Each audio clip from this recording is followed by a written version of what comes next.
April 30, 1937, Maxwell Field, Alabama. With each deliberate stroke of his fountain pen, Captain Clare Chennault completed the paperwork for his resignation from military service at the age of 43 after 2 decades in uniform. His lungs, severely damaged by chronic bronchitis from years of flying open-cockpit aircraft and progressive hearing loss that hindered communication with students and fellow officers, were just convenient excuses for an organization eager to rid itself of a troublesome individual. The truth lay in the surrounding filing cabinets, memorandums arguing that fighter planes could intercept and destroy bomber formations, tactical manuals challenging the prevailing assumptions held by the bomber proponents within the Air Corps, and training reports demonstrating how precise fighter tactics could devastate enemy air forces. All were dismissed, ridiculed, or ignored by superiors who firmly believed in the invincibility of bombers.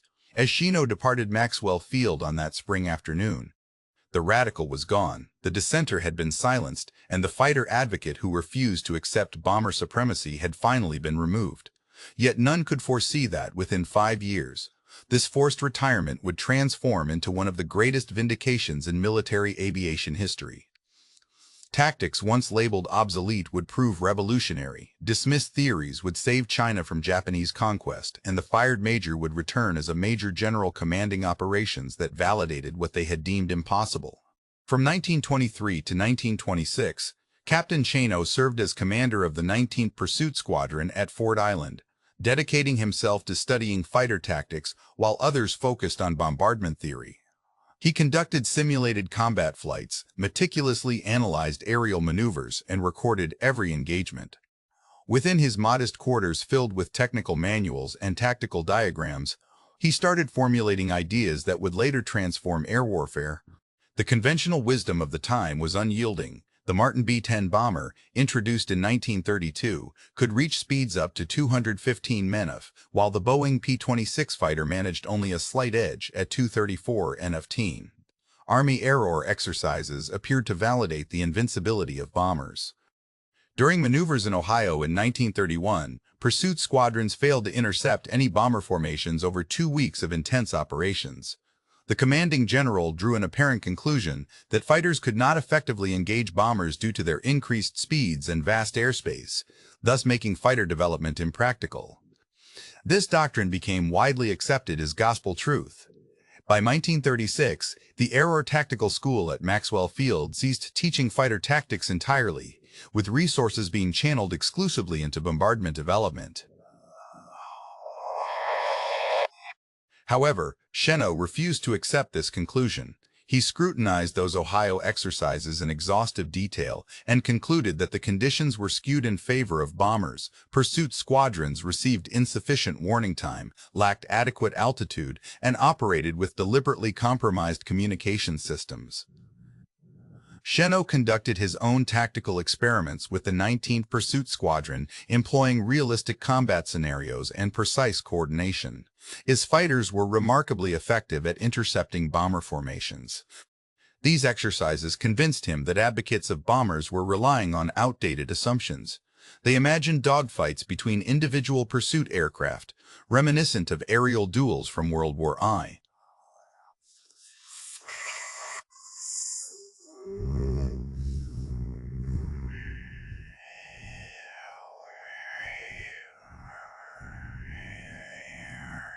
He argued that fighter planes needed to work in coordinated pairs and larger formations with early warning systems for advantageous positioning.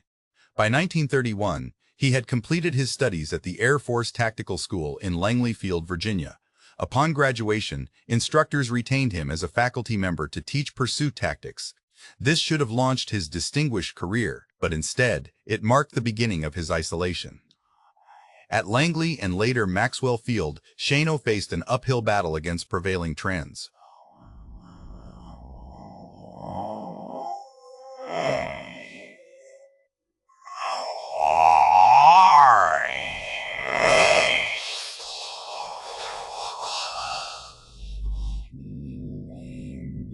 They believed strategic bombardment could cripple enemy industrial capacity through high-altitude precision bombing, which they claimed was invulnerable to defensive measures.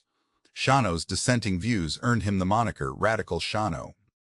He persistently argued that properly trained pursuit squadrons employing effective tactics could dismantle bomber formations.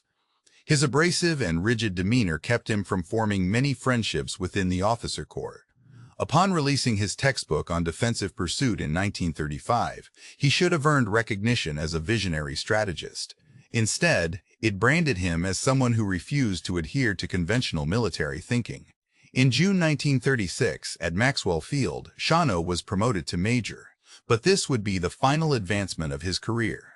By early 1937, his health issues conveniently allowed for his removal from service by an organization eager to see him go. When he submitted his retirement papers on April 30, 1937, most Air Corps officers regarded it as a positive outcome. On July 7, 1937, near Ping, China, Japanese and Chinese troops engaged in a skirmish that would rapidly escalate into full-scale war. The Second Sino-Japanese War had commenced, providing a real-world testing ground for Chennault's previously dismissed tactics. Just weeks before the conflict began, Chennault arrived in China on a 3-month contract at WWII, the Chinese Air Force, for General Ismo Chiang Kai-shek and his wife Sunum Mi-ling, also known as Madame Chiang-shek, and his wife Sunum Mi-ling, also known as Madame Chiang. What he discovered was alarming. The Chinese Air Force had outdated aircraft, poorly trained pilots, and lacked a unified tactical approach. When Japanese forces launched their invasion, the Chinese air resistance quickly crumbled.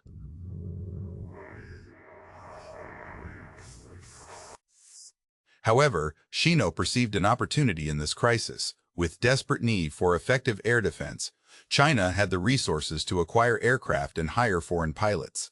Crucially, Chinese leaders were open to unconventional ideas due to the failure of conventional strategies. Over the following 3 years, Xu dedicated himself to rebuilding China's aerial capabilities. While his counterparts in America remained fixated on bombers, he trained Chinese pilots in tactical methods. He set up early warning systems with ground observers equipped with radios to compensate for the lack of radar technology. He required seasoned combat aviators who understood his approach, along with fighter planes capable of matching those used by Japan. Above all, he needed official American backing without prematurely involving the United States in a war it was not prepared for. In October 1940, with Chiang Kai-shek's approval, Chennault returned to America with an ambitious proposal. President Franklin Roosevelt found himself in a delicate position, as public opinion remained strongly isolationist despite the threat Japanese expansion posed to American interests in Asia. Chennault's plan offered a diplomatic solution, recruiting American military pilots who would resign their commissions to serve as civilian volunteers and purchasing fighter aircraft from American manufacturers for the Chinese Air Force. This strategy provided plausible deniability while enabling significant American support for China's resistance efforts. Chennault faced formidable challenges in recruiting pilots. Military pilots on active duty enjoyed steady income and well-defined career trajectories. In contrast, Chennault offered 1-year contracts for combat operations in a distant theater, pitting them against seasoned adversaries using unfamiliar aircraft. The financial rewards had to be substantial. Pilots could earn monthly salaries starting at 604 wingmen up to 755 per squadron leaders. Additionally, they would receive 500 bonuses for each Japanese plane they shot down. For young pilots contemplating decades of routine military service, the chance to engage in actual combat and earn significant money was overwhelmingly tempting.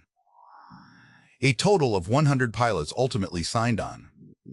They hailed from Navy fighter squadrons, Marine Corps aviation units, and Army Air Force pursuit groups. Many were skilled but had trouble fitting into peacetime military discipline due to their aggressive dispositions. These were precisely the types of pilots Chennault required. The aircraft arrived before the personnel could be fully assembled. The Chinese government procured 100 Curtiss P-40 Warhawk fighters from American production lines, originally designated for the Royal Air Force. By 1941, the P-40 was already regarded as outdated by U.S. standards. Newer models like the P-38 Lightning and P-47 Thunderbolt were being prioritized by American procurement officers. The P-40's Allison V1710 engine generated around 1,040 horsepower in early B model variants, though those supplied to China typically had less powerful engines compared to more advanced designs then entering service. At high altitudes above 15,000 feet, where thin air reduced the engine's effectiveness, the P-40's performance declined significantly. Japanese fighters could outclimb and outmaneuver it at almost any altitude. However, Chennault recognized aspects of the P-40 that American procurement officials had overlooked. The aircraft featured a robust and sturdy frame capable of withstanding battle damage that would likely destroy lighter Japanese planes. Pilots noted that their P-40s endured hits from 20 mm cannon shells and 50 caliber rounds, damage that would have crippled a Zero and still managed to return home safely. The aircraft's armored cockpit and self-sealing fuel tanks, which Japanese engineers had forsaken in favor of performance and range, repeatedly saved American lives. Each P-40 was equipped with 6 Browning M2 machine guns, 2 in the nose and 3 on each wing, carrying heavy ammunition loads that surpassed 200 rounds per gun, delivering devastating firepower by early World War II standards. A single P-40 could unleash a greater volume of fire than most enemy aircraft. When several P-40s focused their firepower on one target, as Chennault's strategy dictated, the outcome was often catastrophic for the targeted plane.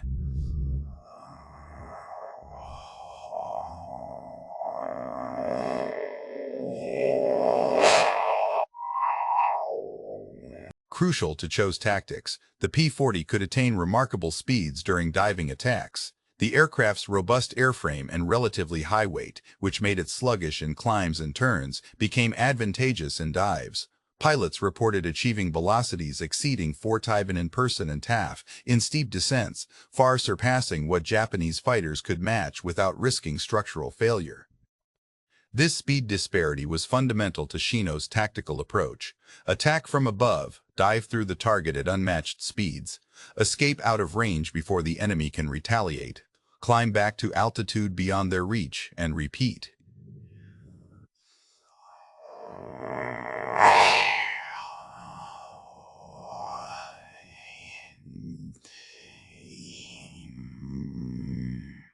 Their journey was arduous and fraught with danger. Those accustomed to military rigor found themselves as civilians journeying across the Panama Canal en route to Southeast Asia via the Pacific. The duration of their voyage varied significantly, with some taking several months to reach their destination. Upon arrival at Tango Airfield in central Burma, they encountered conditions vastly different from those experienced on American bases. Nestled deep within a jungle setting, the airfield was enveloped by sweltering heat and aggressive mosquitoes. Accommodations were basic grass huts offering few conveniences. The food supply was frequently inadequate, and medical care was rudimentary. Within weeks of their arrival, numerous pilots fell victim to dysentery, malaria, and heat exhaustion. Despite these harsh conditions, Chen placed his charges through the most rigorous training program any American pilots had encountered up until that point.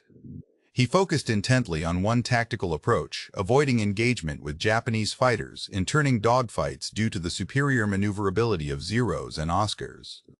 Instead, he emphasized maintaining a height advantage prior to initiating an attack.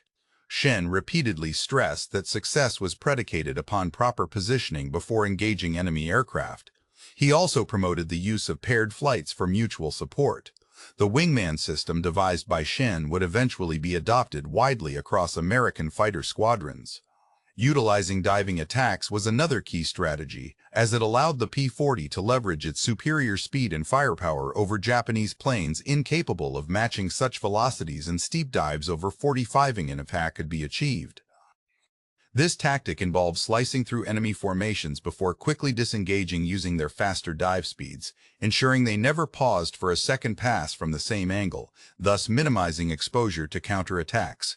Return to a higher altitude beyond enemy reach and repeat the procedure from another direction. These tactics went against everything most pilots had learned during military flight training, which focused on dogfighting, individual aerial combat, demonstrating pilot skill, and aircraft maneuverability. To some pilots who were accustomed to romanticized ideas of aerial chivalry, Chou's approach appeared cowardly. They preferred engaging in turning battles to prove their superiority through direct competition. Chou would have none of it. He repeatedly emphasized that this was not a sport but about survival and killing. He showed gun camera footage from Chinese pilots who had engaged Japanese fighters conventionally, resulting in the same outcome every time. The more maneuverable Japanese aircraft gained an advantage as the less agile Chinese planes lost altitude and energy within seconds, leaving them vulnerable to being shot down shortly after.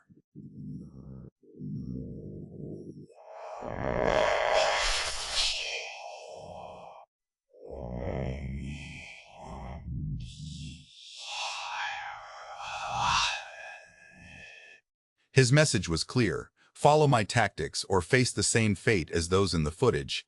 Show's methods did more than just teach pilots how to survive. They prepared them to effectively kill Japanese airmen and destroy their aircraft. By leveraging the P-40's strengths while nullifying Japanese advantages, Show's strategies ensured success. Used to Sestin is the strategies ensured success. Similarly, experienced Japanese pilots were rendered ineffective if they did not anticipate the attack. Chennault had spent a decade and a half owning his strategies in obscurity, only to find himself now in the Burmese jungles, far from the administrative overseers who had prematurely ended his career.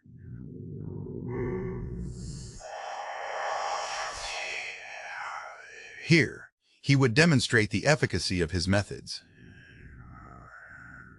Sentinels stationed in caves and atop hills would monitor for incoming aircraft, assess their numbers and trajectory, and then transmit this critical information to headquarters. This setup gave Chennault's forces vital minutes of warning, allowing them to ascend to advantageous heights before Japanese formations arrived. Though rudimentary compared to radar technology, it was groundbreaking given China's limited resources at the time. By December 1941, the American volunteer contingent had coalesced into 3 squadrons: the 1st Pursuit Squadron, Adam and Eves, under the command of Robert Neal; the 2nd Pursuit Squadron, Panda Bears, led by Jack Newkirk; and the 3rd Pursuit Squadron, Hell's Angels, headed by Arvid Olsen. Together, they numbered around 82 trained pilots equipped with approximately 62 combat-ready P-40 fighters stationed between Kunming in southern China and Rangoon in Burma. They were not yet known as the Flying Tigers. This title would be bestowed upon them later. For now, they referred to themselves simply as the Average.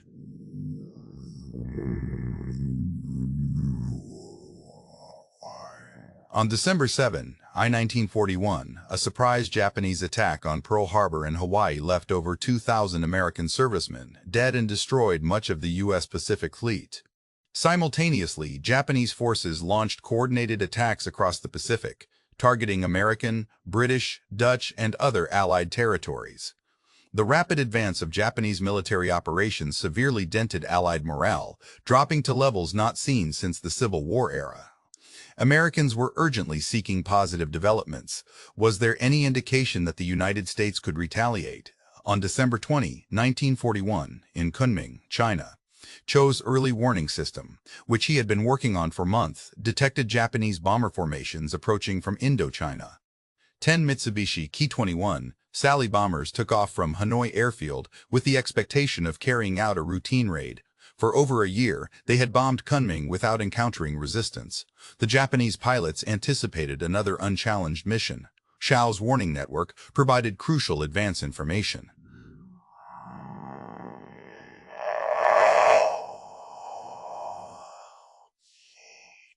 The bombers were still several miles away. Radio operators then relayed warnings to headquarters. As soon as the Japanese formations neared the city, 18 P-40 Warhawks ascended to intercept altitude under guidance from Chennault's radio direction on the ground. The Hell's Angels squadron initiated the attack first. The P-40s dove through the bomber formation at speeds that overwhelmed the Japanese defenses, destroying several bombers before escorting fighters could react. 4 Japanese bombers were shot down in flames, while 3 others sustained severe damage. The remaining bombers dropped their payloads and retreated. Chinese residents in Kunming watched as Japanese aircraft fell from the sky for the first time since the war began. Chou greeted the returning P-40s on the runway. His expression remained unchanging as pilots emerged from their cockpits.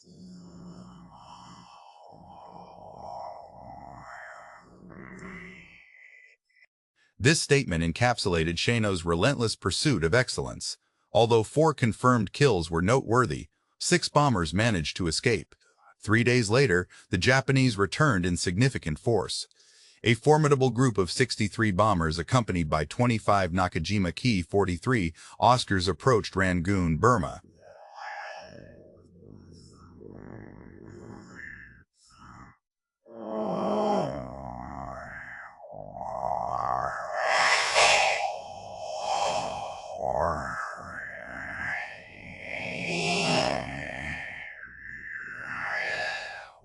Facing them were 14 average P-40s and 15 Royal Air Force Brewster Buffaloes, totaling 29 defenders against nearly triple the enemy numbers. Conventional military doctrine predicted that the Japanese would easily overpower their outnumbered adversaries through sheer numerical superiority. The aerial battle over Rangoon lasted more than an hour and marked the first major test of Chennault's tactical theories against a well-prepared foe. Average pilots executed his tactics with surgical precision, earning praise from their commander. Robert Neal led the Adam and Eve squadron in the opening assault. They ascended to altitude while the Japanese formations were still approaching, using early warning systems to position themselves perfectly. When Neal gave the signal, his squadron dove through the bomber formation from 12,000 feet at such high speeds that interception was impossible. The P-40's powerful 6.5 and caliber machine guns delivered a devastating barrage against the lightly armored bombers. Each burst from a single P-40 discharged more than 300 rounds per minute, equivalent to over 40 pounds of lead and steel in just 1 minute. Japanese bombers, designed primarily for range and payload rather than protection, could not withstand such intense fire. Within seconds, 3 bombers were ablaze.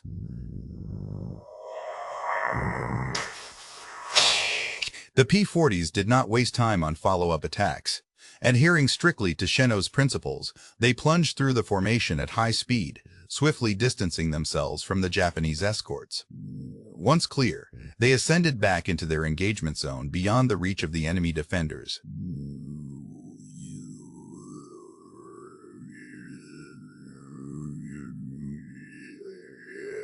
As the Oscars tried to rejoin their bomber formation, the American fighters had already shifted positions for another assault.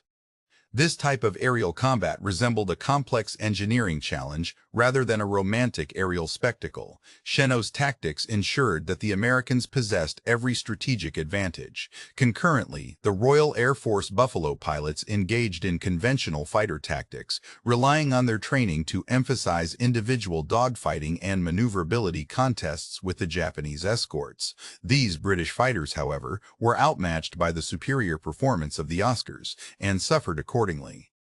The Brewster Buffaloes, outdated even at inception, could not compete with the agile Oscars in turning battles. Experienced Japanese pilots methodically dismantled the RAF force. The stark difference between the American successes and the devastating losses endured by the British became a testament to Chennault's strategic acumen. By the conclusion of the engagement, over 30 enemy aircraft had been eliminated. While the exact casualty numbers were still being debated amidst the chaos of battle, there was no denying the catastrophic impact on Japanese forces. A significant unit within the Imperial Japanese Air Force, including highly trained bomber crews and critical assets, was effectively neutralized. The Americans sustained an average loss of 3 porties in aerial combat, with 2 additional planes destroyed by ground attacks.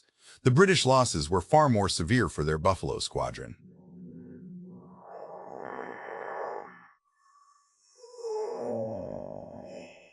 Reports of this pivotal air battle reached American newspapers within a few days following Christmas Day. Desperate editors seeking uplifting stories stumbled upon the ideal subject in this unique volunteer group. Life magazine dispatched its photographers, while Time magazine sent its reporters. With prominent publisher with personal ties to China, dedicated substantial coverage to Chennault and his aviators. Someone at Time magazine coined the term "flying tigers." Disney Studios crafted a distinctive logo for them. Meanwhile, the pilots had already adorned their aircraft with shark-mouth nose art, inspired by RAF Porties in North Africa. This combination of name and visual branding immediately caught public attention. Clare Chennault became America's first military hero of World War II. Newspapers featured articles about the leather-faced commander who had been previously dismissed from the Air Force, but was now leading American pilots to victory. Chennault found this irony particularly amusing. Just 5 years earlier, he had been labeled a troublemaker with outdated ideas. Now those same concepts were generating positive news amid numerous American defeats in the war. Over the following months, the Flying Tigers achieved an impressive combat record that remains legendary to this day. Operating from bases in Burma and southern China, the three squadrons fought against Japanese forces that vastly outnumbered them by a ratio of 20-1.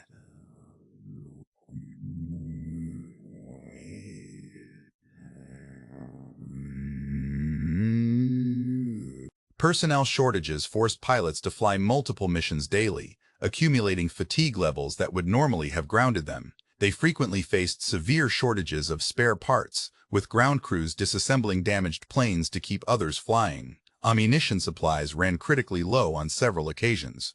Fuel had to be flown over treacherous mountain routes from India.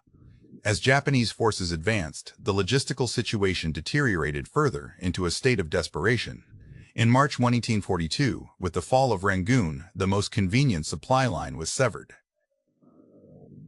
From then on, all provisions had to be transported through Kunming, either by hazardous flights over the Himalayas or via the perilous Burma Road until the Japanese forces blocked that route too.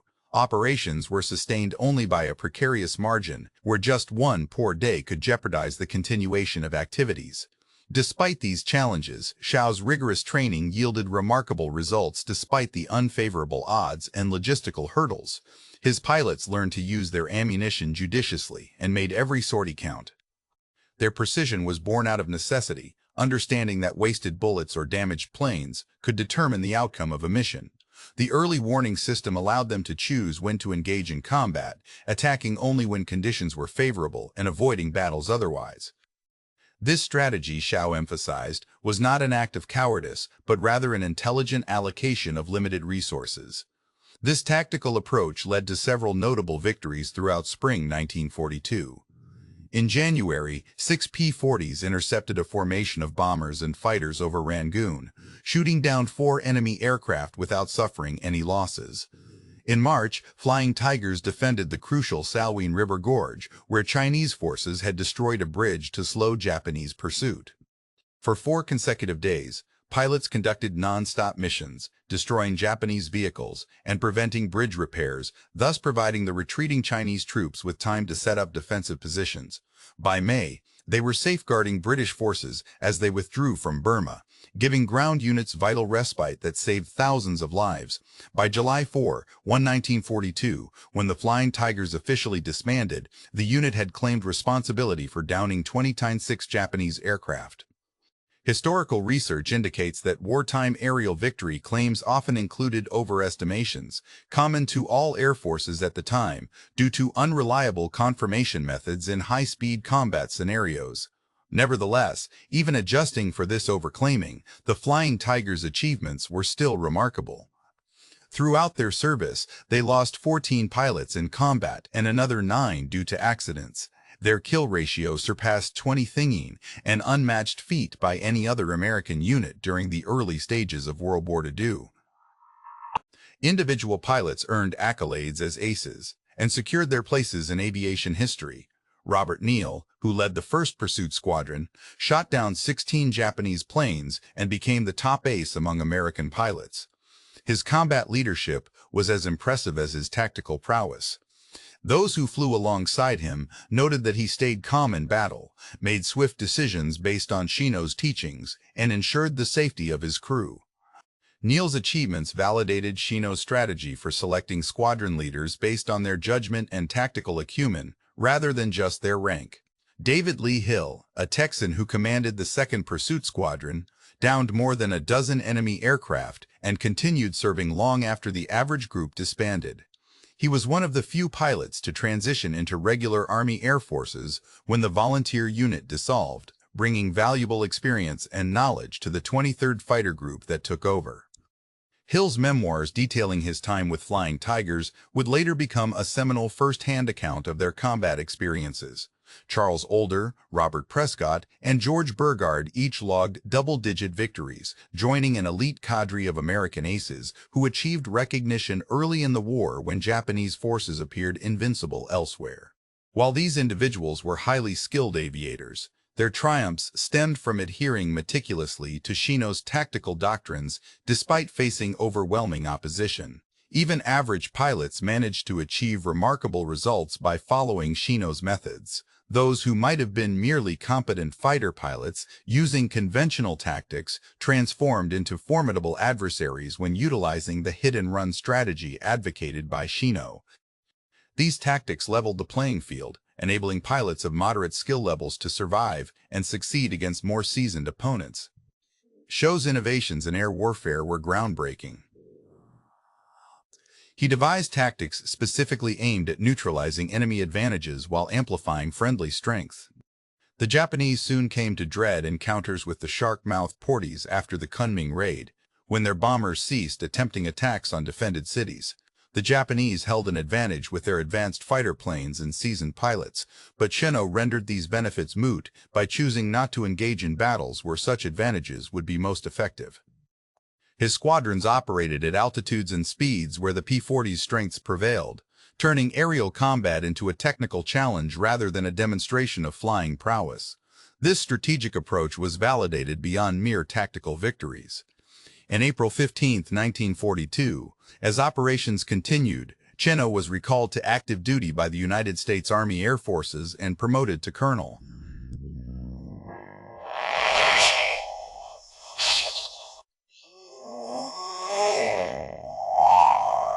8 days later, within just 2 weeks, Shu had advanced from retired major to brigadier general. The rapid promotions reflected an acknowledgement by the Air Force's leadership of something they had finally come to recognize. Chennault had been correct all along. In July 1942, the average officially disbanded and was incorporated into the United States Army Air Forces as the 23rd Fighter Group within the newly established China Air Task Force. While most pilots chose not to continue with this group, Chennault remained, now commanding regular military units alongside training new arrivals from the States. In March 1943, Chennault was promoted to Major General and took command of the 14th Air Force, overseeing all American air operations in China. At age 49, just 6 years after being forced into retirement, he commanded a force that peaked at around 700 aircraft. Despite being the smallest U.S. air contingent deployed in any combat zone, hampered by severe supply issues from airlifting materials over the Himalayas from India, the 14th Air Force managed to outperform expectations. The logistical situation was dire. Every gallon of fuel, every bullet, and each spare part had to be flown from India across treacherous mountain ranges, facing harsh weather conditions and enemy fighters during what pilots called flying the hump. Hundreds of aircraft and crews were lost due to weather hazards, terrain obstacles, and hostile forces. The tonnage delivered to China consistently fell short of what was required. Chennault faced limitations that would have seemed insurmountable to other theater commanders. Nevertheless, he managed to succeed due to his tactical acumen and operational efficiency. The 14th Air Force concentrated on targets that yielded the greatest returns with minimal effort, such as Japanese ships in coastal waters and rivers, supply depots, logistics bases, airfields, and aircraft on the ground.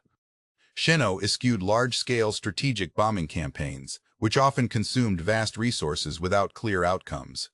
Instead, he engaged in tactical warfare that directly supported Chinese ground troops and undermined Japanese capabilities. The effectiveness of these efforts was evident. By the war's end, the 14th Air Force had destroyed over 300 Japanese aircraft. According to official records from the United States Air Force, they sank numerous Japanese ships, destroyed hundreds of locomotives and thousands of trucks, and obliterated countless supply dumps. They achieved this with a force that never exceeded 700 aircraft and often operated with fewer due to maintenance needs and combat losses. Chennau's forces functioned in conditions that would have been deemed impossible by the proponents of bomber supremacy who had forced his retirement. The operational methods he pioneered in China set precedents for future conflicts. His emphasis on tactical air power supporting ground troops anticipated the doctrine of close air support that would dominate later wars. His focus on maximizing results with limited resources foreshadowed the efficiency requirements of modern air operations. His insistence on flexible and adaptive tactics rather than rigid doctrine influenced air warfare strategies for decades. The once dismissed major, who had been labeled obsolete, was now rewriting the future of air power. The transformation was complete. The troublemaker had become a major general, the radical a theater commander, and the officer, dismissed for rejecting bomber supremacy, commanded one of America's most successful air forces. Every prediction he made, every tactical concept he developed, and every argument he advanced during those frustrating years at Maxwell Field had been validated through combat. The irony permeated throughout the air forces and could no longer be overlooked. The doctrine that emphasized bombers as the cornerstone of American air power in the 1930s was revealed to be fatally flawed when put into practice. Unescorted bomber missions deep into enemy territory endured devastating losses in both European and Pacific campaigns. The notion that bombers would always penetrate defenses unscathed crumbled in the face of relentless fighter opposition. The Tundra 8th Air Force's bombing raids over Germany served as stark evidence of this reality. On August 17, 1943, during attacks on the Schweinfurt ball-bearing factories and Regensburg aircraft plants, out of 3 766 bombers dispatched by the 8th Air Force, 60 were lost, equating to a staggering loss rate of 16% in one day alone. A second assault on Schweinfurt in October of that year resulted in an additional 60 bomber losses, further illustrating the grim situation. Pilots flying unescorted missions over Germany faced near certain death or capture before completing their required 25 sorties. The loss rates were unsustainable and threatened to cripple the entire bombing campaign. The solution emerged from a weapon system that had nearly been marginalized: fighters, long-range escort fighters, notably the P-51 Mustang, which could cover the full distance to Berlin and back, revolutionized aerial warfare.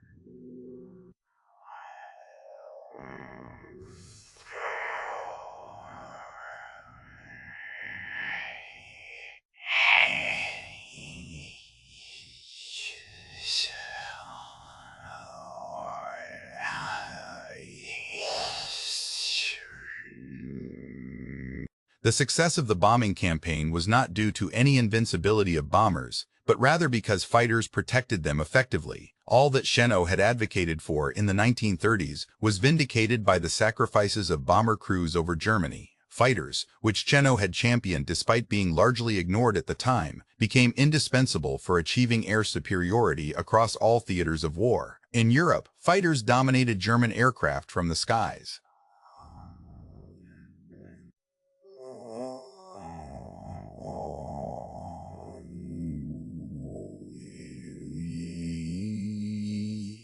Even in resource-poor China, fighter squadrons achieved remarkable results. The concept of pursuit aviation, nearly dismissed from strategic planning in the 1930s, became the bedrock of American air power and remains so for the remainder of the century. Xu observed these developments with satisfaction but without surprise. He had attempted to alert his superiors about the fallacy of believing bombers were invulnerable. He firmly believed that fighters were crucial for both offensive and defensive roles. However, they dismissed him as outdated and pushed him out of command.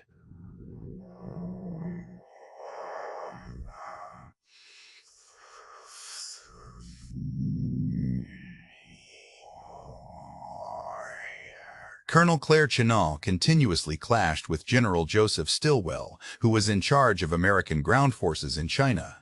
Their disagreements over strategy and resource allocation became increasingly acrimonious, leading Chennault to bypass official channels by communicating directly with Chiang Kai-shek and President Roosevelt. Stilwell advocated for resources to be allocated towards training and equipping Chinese troops to reopen land supply routes through northern Burma, while Chennault argued that air power could achieve more with fewer resources. The conflict between them escalated into a personal feud, with Stilwell viewing Chennault as insubordinate and self-important, whereas Chennault saw Stilwell as rigidly conventional.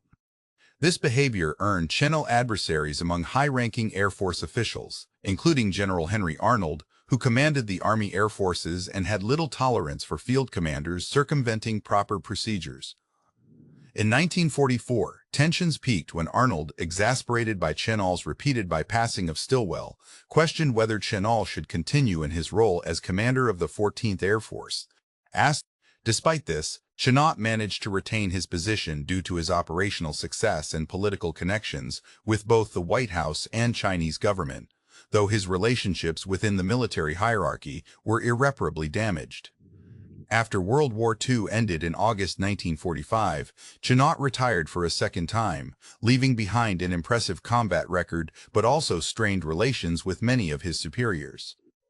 Although he was vindicated on matters of tactics and strategy, his methods of asserting himself had cost him potential advancement within the post-war Air Force.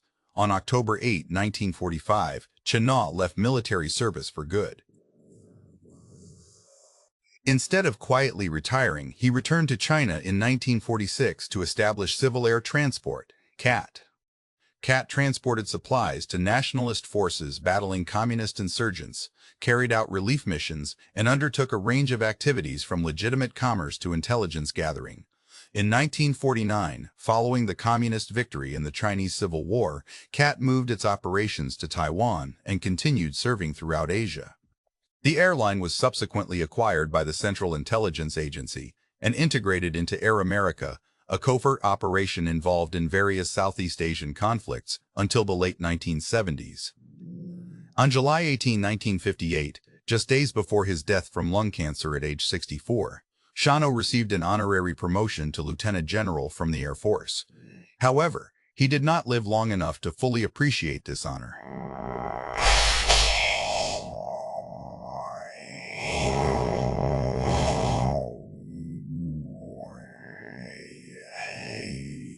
He was laid to rest with full military honors at Arlington National Cemetery. Despite his reputation for being a troublemaker earlier in his career, Chennault's true legacy was not defined by rank or official recognition, but rather through the tactical manuals that adopted his strategies wholesale. His innovative methods were widely used in pursuit squadrons and remained influential decades later. Thousands of enemy aircraft were destroyed by pilots trained in tactics he developed while fighting in Burma's jungles and above China. Chennault's tactical principles formed the bedrock of American fighter doctrine, influencing training from World War II through Vietnam and beyond. His insistence on gaining altitude advantages before engaging enemies became standard practice for all fighter pilots. Similarly, his emphasis on mutual support among wingmen shaped formation tactics that dominated aerial combat throughout the latter half of the 20th century. When the Air Force compiled its fighter manuals after World War II, it was essentially documenting Chennault's ideas. His strategic insights extended beyond tactics to encompass close air support doctrine, emphasizing efficient use of resources and decisive employment of air power. These principles foreshadowed ongoing debates about the role of air power in modern warfare. Chennault's teachings on maximizing effectiveness from limited resources anticipated the requirements that would dominate aerial operations during conflicts such as Korea and Vietnam. His belief in the decisiveness of properly employed and adequately supplied air power continues to resonate in contemporary discussions about military aviation strategy. In the 1930s, Chennault's arguments regarding the dominance of fighters and the susceptibility of bombers greatly influenced air power theory for decades to come. His focus on early warning systems and integrated air defense, even though his methods were rudimentary compared to later technologies, laid down foundational principles that became crucial during the Cold War era. The practice of employing ground observers and radio communications to guide fighter planes towards intercepts formed the basis for radar-directed interception systems that safeguarded American airspace for many years. What Chennault had initially assembled with radios and volunteers in 1941 evolved into more advanced systems like the SAGE system and a network of radar stations surrounding North America during the Cold War. Chennault's training methodologies, which emphasized realistic combat scenarios designed to leverage friendly strengths against enemy weaknesses, served as models for fighter weapons schools and tactical training programs. The Navy's Top Gun program, initiated in 1969 following unacceptable losses in Vietnam, was built upon principles Chennault had established earlier. Similarly, the Air Force's Red Flag exercises, which created realistic combat scenarios to train pilots before actual engagements, reflected his focus on rigorous training that enhanced combat effectiveness. Decades later, Fighter pilots were still utilizing techniques pioneered by Chennault, despite the Flying Tiger's active combat period, lasting just 7 months from December 1941 to July 1941 to July 1944. Their brief involvement altered air warfare fundamentally and established enduring principles. They demonstrated that innovative fighter tactics could be revolutionary when they deviated from conventional thinking. Moreover, they illustrated that a small force employing superior techniques and thorough preparation could overcome much larger adversaries with technologically advanced equipment. These achievements also highlighted the broader implications of institutional resistance to innovation. The aerial doctrine of the 1930s heavily favored bomber theory, investing significant intellectual and material resources in this approach. Acknowledging fighters as equally or more important would have necessitated admitting that years of strategic planning and billions of dollars spent on procurement were based on flawed assumptions. Institutional inertia often favors dismissing dissent rather than reassessing established doctrines. Chennault's ultimate recognition underscores the critical point that widespread institutional consensus does not equate to truth, especially when it stifles innovation and new ideas. In the 1930s, nearly all members of the air leadership subscribed to the notion that bomber theory was accurate, a belief held by only a few dissenters who were ultimately proven correct. Chennault, facing isolation and mockery, turned out to be right when combat demonstrated the flaws in prevailing military doctrines beyond any doubt. This lesson extends far beyond aviation and the military, reaching into any domain where conventional wisdom resists challenges from unconventional thinkers. The tale underscores the critical importance of testing theories under realistic conditions. Xiao's skepticism about the invincibility of bombers stemmed from his scrutiny of exercises designed to confirm preconceived outcomes rather than provide objective assessments. When he conducted tests that mimicked real-world scenarios, his fighters consistently intercepted the bombers. The air leadership preferred exercises that validated their theories over those that might challenge them. Succumbing to confirmation bias, the tendency to seek out information that supports existing beliefs while disregarding contradictory evidence. This bias nearly had dire consequences for America during World War II, as thousands of American airmen perished in unescorted bombing missions because air leaders assured them fighters were unnecessary. These deaths could have been prevented if Chennault's warnings had been heeded earlier and long-range escort fighters developed sooner, thus tempering bomber doctrine with realistic assessments of fighter threats. The human cost of institutional resistance became evident as American airmen lost their lives over Germany.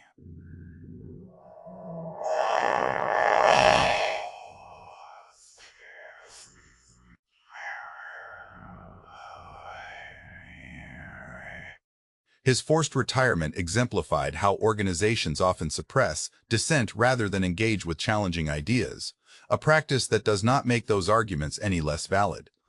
In April 1937, Captain Clare Chennault retired from Maxwell Field, marking the end of 2 decades filled with rejection and perceived failures. However, when Major General Clare Chennault handed over command of the 14th Air Force in August 1945, he left behind a tactical legacy that would shape air power for future generations. What were once considered outdated tactics turned out to be revolutionary. The man who had been forced into retirement saw his ideas validated as the Flying Tigers became one of the most celebrated military units in history. Their story demonstrated that sometimes those who challenge the status quo are correct, while conventional wisdom may be misguided. To this day, the Flying Tigers remain among the most recognizable units globally, their fame extending beyond military circles to enter popular culture. The iconic shark-mouth nose art adorns aircraft worldwide, embraced by both military and civilian pilots as a symbol of fighter spirit. Restored P-40 Warhawks painted in Flying Tiger colors are showcased in museums like the Smithsonian National Air and Space Museum, each one a tribute to Chennault's legacy. Aviation enthusiasts meticulously restore these planes to flying condition, maintaining them as living history that draws crowds at air shows where spectators marvel at these relics of a bygone era. However, the true significance lies in the tactical revolution Chennault initiated and its enduring impact on how air forces worldwide approach fighter aircraft operations. He shifted fighters from being solitary aerial combatants to integral parts of coordinated combat systems, proving that intelligent tactics can triumph over numerical or technological disadvantages. This insight remains crucial in an age marked by peer and near-peer competition where adversaries may hold advantages in specific domains. Chennault's legacy also underscores the importance of questioning institutional norms, even at great personal cost, for the sake of military effectiveness and national security. Although much recognition came posthumously, his contributions were eventually acknowledged. In 1972, he was inducted into the National Aviation Hall of Fame alongside other aviation legends. 10 years later, in 1982, a commemorative stamp honoring him was issued by the United States Postal Service. Monuments and statues bearing his name can be found not only in Louisiana, his adopted home state, but also in Taiwan, where he is revered as a national hero for his role in defending the nation against formidable odds. The museum's exhibits highlight the significant contributions of the averages to the survival and ultimate triumph of China. Former adversaries transformed into allies, united in acknowledging Chennault's achievements along with those of his pilots. Pilots who served under him never ceased to remember their unique leader and the invaluable lessons he imparted. For decades after the war, Flying Tigers reunions continued to gather aging aviators to reminisce about their youth and service. They spoke of Shu with admiration and reverence, recalling a commander whose strategies were proven correct when others were misguided. His tactics kept them alive during critical moments, turning them into one of the most formidable fighter units early in the conflict. These veterans recognized what Chennault had provided them, the means to survive, and provided them the means to survival to his insistence on tactics that contradicted conventional wisdom about aerial combat. His book, The Role of Defensive Pursuit, published in 1935 by an Air Force indifferent to its ideas, became essential reading for fighter pilots within a decade. What was once dismissed as outdated thinking gained validity through combat experience and became a cornerstone text. The manual that failed to advance Chennault's career during peacetime laid the groundwork for training future fighter pilots who would dominate the skies in war. Early warning systems he established, albeit primitive compared to radar and later technologies, foreshadowed integrated air defense networks central to Cold War strategy. Chennault demonstrated that early detection combined with coordinated interception constituted an effective air defense system. This concept, validated through radios and observers in China, formed the basis for the North American Air Defense Command and a network of radar stations protecting the continent for decades. The semi-automatic ground environment, SAGE system, which vectored interceptors towards Soviet bombers during the Cold War, evolved from what Chennault had pioneered with volunteer Chinese teams listening out for Japanese aircraft engines. Each element, once labeled obsolete, became foundational to modern air warfare and influenced military doctrine across all domains. His focus on leveraging friendly strengths while avoiding enemy weaknesses became fundamental military practice in every arena of conflict. His insistence on practical training and rigorous testing laid the groundwork for contemporary military readiness. By showing that small, well-trained units armed with the right equipment and employing sound tactics could defeat larger conventional forces, he anticipated the principles of special operations and spearheaded a transformative revolution in military affairs during the late 20th century. What appeared to be a career-ending move in 1937 turned out to be the beginning of his most significant accomplishments and led to opportunities beyond what military service alone could offer. Clare Chennault's journey continues to serve as a valuable lesson for modern military professionals, institutional leaders, and anyone navigating large organizations that resist change. How many innovators have been sidelined by institutions wary of dissent? How many beneficial ideas have been stifled because they deviated from established norms? How many chances for progress have been missed due to the fear of challenging the status quo, leading to professional ruin? Show's triumph underscores the importance of seriously examining these issues in any organization claiming to champion innovation and adaptability. His theories, initially dismissed, turned out to be groundbreaking. The man who was forced into retirement ultimately proved his ideas correct, and the Flying Tigers demonstrated that a single dedicated individual with sound strategies could overcome institutional resistance and alter history's trajectory.